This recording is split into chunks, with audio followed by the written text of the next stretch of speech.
Hello friends, आप सभी का स्वागत है आपके अपने यूट्यूब चैनल में। मैं आप सभी को आज एक बहुत ही महत्वपूर्ण टॉपिक भारत में पंचायती राज के इतिहास के बारे में बताऊंगा कि पुराने समय से लेके और वर्तमान समय तक कैसे भारत के अंदर पंचायती राज व्यवस्था की शुरुआत हुई, स्थापना हुई, कैसे कैसे ये काम करता है। जैसे हम सभी को मालूम है कि हमारे राजतंत्र के समय में, यानी राजाओं के समय में भी पंचायती राज की व्यवस्था थी। यानी हमने मूवियों और फिल्मों में देखा है कि जब गांव में कोई भी समस्या, कोई भी विवाद है, वो पहले कोर्ट और न्यायालय और पुलिस तो होते नहीं थे। इस आधार पे गांव का जो सयाने लोग होते थे, 5 लोग, वही पंच और सरपंच या प्रधान की भूमिका में होते थे। ठीक है, गांव के मुख्य जगह पर पंचायत लगा करती थी। जो भी दोषी है, आरोपी है, सब उसी पंचायत में ही दिया जाता था। लेकिन हमारा देश जैसे ही धीरे धीरे आगे बढ़ा, स्वतंत्र हुआ, स्वतंत्रता के बाद संविधान लागू हुआ, इन सब के माध्यम से इस पंचायती राज्य को एक संवैधानिक दर्जा भी दिया जाता है। हम बात कर लेते हैं सबसे पहले कि मुगल और ब्रिटिश काल की। तो मुगल काल में भी पंचायती राज हमारे देश में अस्तित्व में रहा है। उसके बाद ब्रिटिश काल आता है। ब्रिटिश काल और ब्रिटिश काल में लॉर्ड रिपन को माना जाता है भारत के अंदर स्थानीय स्वशासन का जनक। इसको हम थोड़ा सा लिख लेते हैं, लॉर्ड रिपन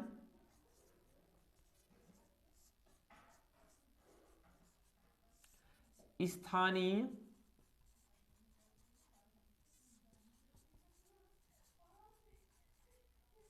स्वशासन का जनक किसे माना जाता है? लॉर्ड रिपन को। यानी लॉर्ड रिपन ने ब्रिटिश काल के दौरान पंचायती राज व्यवस्था को आगे बढ़ाने में बहुत ही महत्वपूर्ण अपना योगदान दिया था। अब लॉर्ड रिपन जो है, इन्हें तो हमने स्थानीय स्वशासन के जनक के रूप में जाना है। अब हम देखते हैं कि ब्रिटिश काल के बाद भारत के अंदर जैसे ही संविधान सभा बनती है संविधान निर्माण के लिए, यानी 1946 में, इस संविधान सभा में भी पंचायती राज व्यवस्था के लिए कुछ प्रावधान की बात की जाती है। यानी हमारे संविधान निर्माण में पंचायती राज को जो है पहले से ही महत्व दिया गया है, यानी कि शुरुआत में संविधान सभा से ही। इसके बाद हमारा संविधान बन के तैयार होता है और आर्टिकल 40 में प्रावधान किया गया है। आर्टिकल 40 में व्यवस्था की गई। याद रखिएगा, आर्टिकल 40 जो है वो डीपीएसपी से संबंधित है। डीपीएसपी से यानी कि directive principle of state policy, राज्य के नीति निर्देशक सिद्धांतों से। इसमें कहा क्या गया है? राज्यों को निर्देश है, राज्यों को निर्देश है। क्या निर्देश है? कि पंचायती राज का गठन करेंगे। पंचायती राज का गठन कौन करेगा? प्रत्येक राज्य।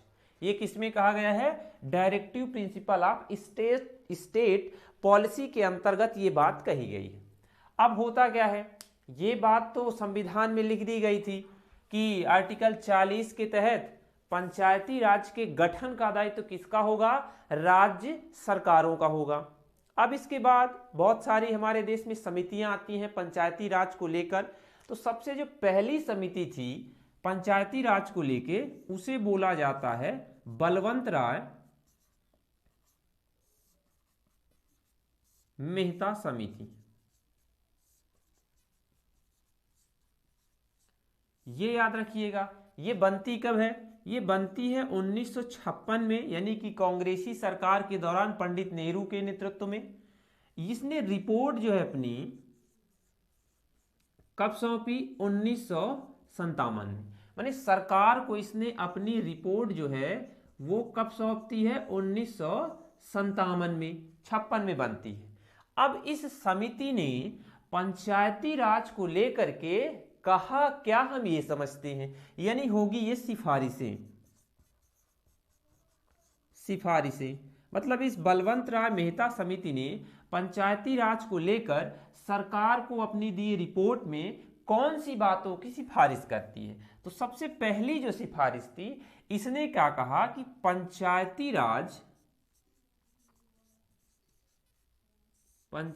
राज त्रिस्तरीय होना चाहिए। त्रिस्तरीय होना चाहिए।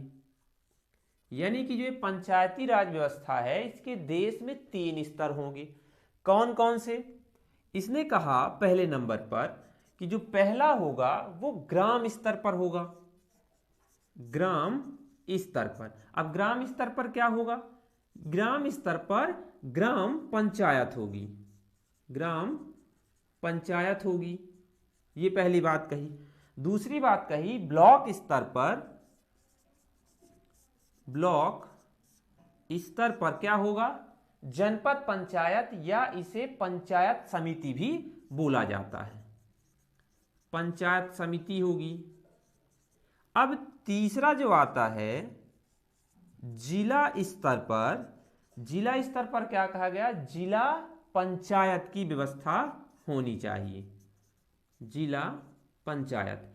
यानी बलवंत राय मेहता समिति ने अपनी दी रिपोर्ट में सरकार को यह सुझाव दिया, सिफारिश की कि पंचायती राज व्यवस्था कैसी होनी चाहिए? त्रिस्तरीय होनी चाहिए, जिसमें ग्राम स्तर पर ग्राम पंचायत होगी, ब्लॉक स्तर पर पंचायत समिति होगी, और जो जिला स्तर है यहाँ पे जिला पंचायत की व्यवस्था की जानी चाहिए। ये तो पहली सिफारिश थी।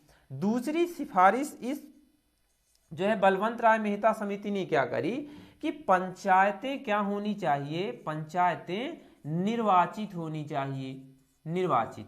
यानी कि जो ये पंचायतें होंगी तीनों स्तर की, 1, 2 और 3, इन तीनों को कैसे होना चाहिए? निर्वाचित संपन्न कराया जाना चाहिए। यानी कि प्रत्यक्ष रूप से निर्वाचन के माध्यम से इसको संपन्न किया जाना चाहिए। अब बात कर लेते हैं हम कि भारत के अंदर पंचायती राज व्यवस्था की शुरुआत जो है वो कब की जाती है। तो यहाँ पे हम इसको थोड़ा सा साफ कर लेते हैं, उसके बाद आपको बता देते हैं। अब देखिए ये जो बलवंत राय मेहता समिति थी, इसने अपना रिपोर्ट जो है 1957 में सरकार को तो सौंप दी। अब इसके बाद होता क्या है? सबसे पहली बार पंचायती राज की स्थापना, यहां पे से हम शुरुआत करते हैं, पंचायती राज का लागू होना। यानी कि भारत के अंदर पंचायती राज को लागू कब किया गया? सबसे पहले तो गांधी जयंती के शुभ अवसर पर, यानी कि 2 अक्टूबर 1959 को, 2 अक्टूबर 1959 को तात्कालिक प्रधानमंत्री, तात्कालिक प्रधानमंत्री पंडित नेहरू, पंडित नेहरू ने कहां पे किया? राजस्थान राज्य में, राजस्थान के कहां से? नागौर जिले के, नागौर जिले के किस गांव से? बगदरी नामक गांव से, नामक ग्राम से क्या किया? पंचायती राज व्यवस्था की शुरुआत की।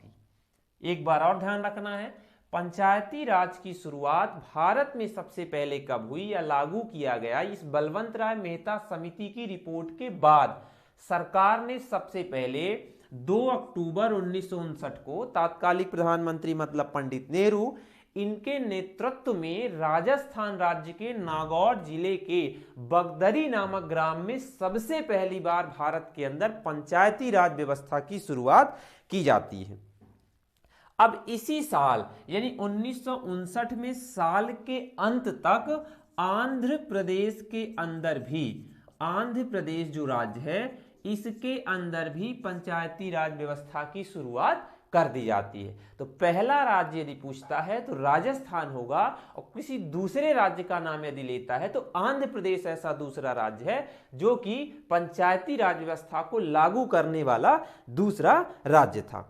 अब ये जो है बलवंत राय मेहता समिति की रिपोर्ट के बाद भारत में पंचायती राज व्यवस्था की शुरुआत सबसे पहले कर दी जाती है 2 अक्टूबर 1959 को। अब इसके बाद एक और समिति का गठन किया जाता है, इसका नाम है अशोक राय मेहता समिति। अशोक राय मेहता समिति, इसकी स्थापना 1977 में जनता दल की सरकार ने किया था। जनता दल सरकार ने 1977 में। अब जनता दल की सरकार जो है तुरंत 1979 में समाप्त हो जाती है। अब इसकी सिफारिश देख लेते हैं, इसने कौन कौन सी सिफारिश करी थी। ये जो बलवंत राय मेहता समिति के बाद अशोक राय मेहता समिति आती है, इसमें उसने कहा कि पंचायती राज जो है द्विस्तरीय होना चाहिए। द्विस्तरीय, अब कैसे द्विस्तरीय हो? एक तो इन्होंने कहा, पहली बात क्या कही द्विस्तरीय में, कि एक जिला स्तर पर होना चाहिए और एक मंडल स्तर पर हो। जिला स्तर पर, और जो दूसरा होगा वो मंडल स्तर पर होगा। यानी कि इन्होंने ग्राम स्तर पर जो पंचायतें हैं इसकी सिफारिश नहीं करी थी। एक तो जिला पर होगा, एक ब्लॉक या जनपद स्तर पर एक इकाई होगी, जिसे उन्होंने कहा था मंडल स्तर पर और जिला स्तर पर 2 इकाइयां होनी चाहिए। दूसरी बात इन्होंने क्या कही अपनी सिफारिश में, कि पंचायती राज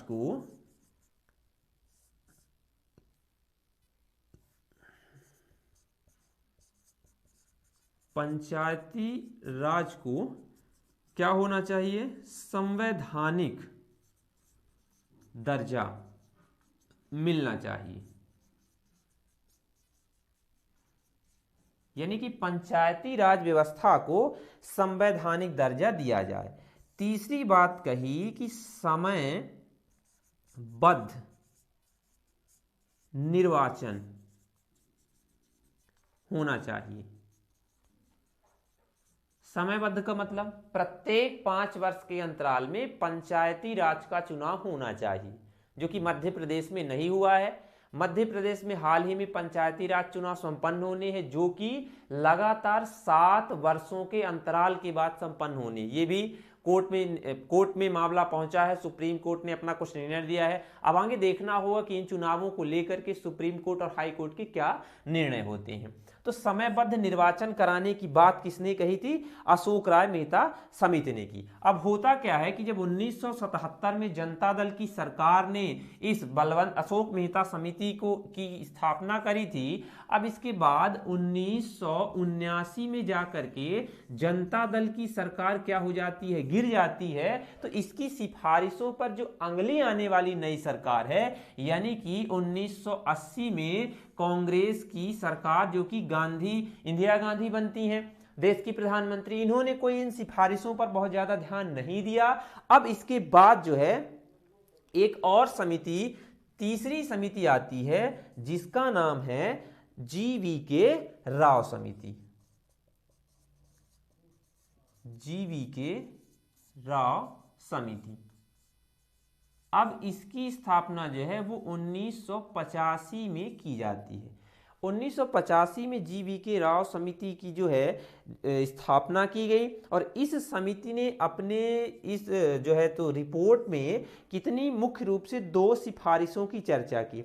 इनमें कहा कि राज्य सरकार जो है क्या करेगी? किनको? पंचायती राज को कुछ अधिकार देगी। राज्य सरकार पंचायती राज को अधिकार दे, यानी कि पंचायती राज व्यवस्थाओं को क्या है, कुछ अधिकार राज्य सरकार के माध्यम से दिया जाना चाहिए। पहली सिफारिश। दूसरी सिफारिश इसने क्या की कि जो ST और SC कैटेगरी की महिलाएं हैं, इन्हें आरक्षण मिलना चाहिए। किसमें मिलना चाहिए? चुनाव में आरक्षण दिया जाना चाहिए। चुनाव में आरक्षण मिलना चाहिए। ये किसने कहा था? GVK राव समिति ने। इस समिति की भी बहुत ज्यादा सिफारिशों पर ध्यान नहीं दिया जाता है। अब हम एक और अगली जो है समिति, उसकी सिफारिशों पर भी बात कर लेते हैं, या उस समिति पर भी बात कर लेते हैं। जैसे कहा जाए, अब अगली समिति आती है जो कि चौथी है, वो है डॉक्टर LM सिंघवी समिति। डॉक्टर LM सिंघवी समिति। अब इसे देखते हैं। इसकी स्थापना 1986 में की जाती है। 85 में की गई थी किसकी, याद रखना है, जीवी के राव समिति की, और एल.एम. सिंघवी समिति की स्थापना 1986 में की गई थी। इसमें जो उन्होंने सिफारिश की, इस एल.एम. सिंघवी समिति ने सरकार को दी अपनी रिपोर्ट में, उसमें सबसे पहली बात इन्होंने कही कि संवैधानिक दर्जा मिलना चाहिए। संवैधानिक दर्जा, किसे संवैधानिक दर्जा, पंचायती राज व्यवस्था को संवैधानिक दर्जा मिलना चाहिए, पहली सिफारिश। और दूसरी सिफारिश क्या है कि वित्तीय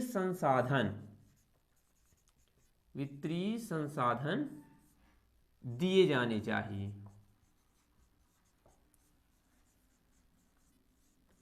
किसे, इसी पंचायती राज व्यवस्था को। इस डॉक्टर एल.एम. सिंघवी समिति ने भी अपनी सिफारिश में सरकार से कहा कि पहली बात तो क्या होनी चाहिए, वित्तीय संसाधन भी इन पंचायती राज व्यवस्था को उपलब्ध होने चाहिए। दूसरी बात इन्होंने कही कि संवैधानिक दर्जा मतलब कानून के अनुसार पंचायती राज चलेगा, इसकी भी बात किसने, डॉक्टर एल.एम. सिंघवी समिति ने की थी।